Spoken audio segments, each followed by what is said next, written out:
حياكم الله جميعا مع الرائع اخونا اللي زارنا اليوم ابو احمد، وله تجربه جميله جدا مع السكري.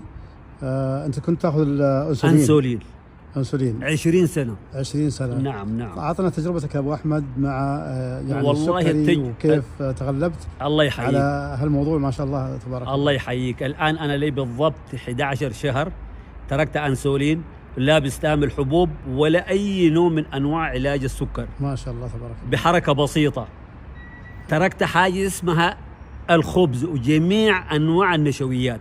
جميل. لا خبز لا رز لا مكرونه لا شيء. جميل. والسكر قطعت السكر نهائي. ما شاء الله. انما اكله بس يتوقف على السلطات، على اللحوم، على الاسماك، اي انواع اللحوم، الدجاج، السمك، اضرب زي ما انت عايز، الخضار اضرب زي ما انت عايز. ما شاء الله تبارك. خليك بعيد من حاجه اسمها الدقيق. صح، الخبز الخبز والمكرونه والرز والى اخره، والزيوت المهدرجه المهدرجه.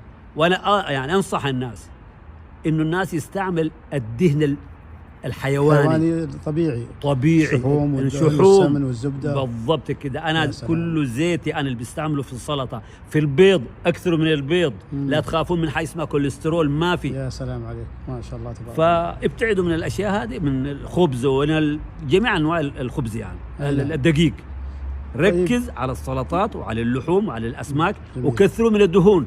يا سلام عليك. نعم. وكثروا من البيض، لا تخافوا من البيض. ما شاء الله. لا كوليسترول. شحم الغنم اللية هذه، هي اللية هذه سخنها. علاج، هذه دواء. علاج. يا سلام. رجولة. يا سلام. بكلمك الصدق والله، رجولة. الكلمة هذه رجولة. والله أنا أشكرك. الله يديك العافية وجزاك الله يعني خير وبارك الله فيك. إن نصور المقطع هذا وفيه أجر لنا ولك إن شاء الله. الله يبارك فيك. الله يبارك. كثير يعتقد إن الأمراض هذه مزمنة ما لها علاج. لا جربوه، أنت ما خسران شيء. البنكرياس بدأ أيوة بقى يعطي. الكام ميت مرة 20 سنة. سبحان الله. جربوه يا شباب، يا ناس الله، جربوه 15 يوم، شوف انت حتصل لوين. شكرا لك يا ابو. الله يديك العافيه وجزاك الله خير. وفقك الله.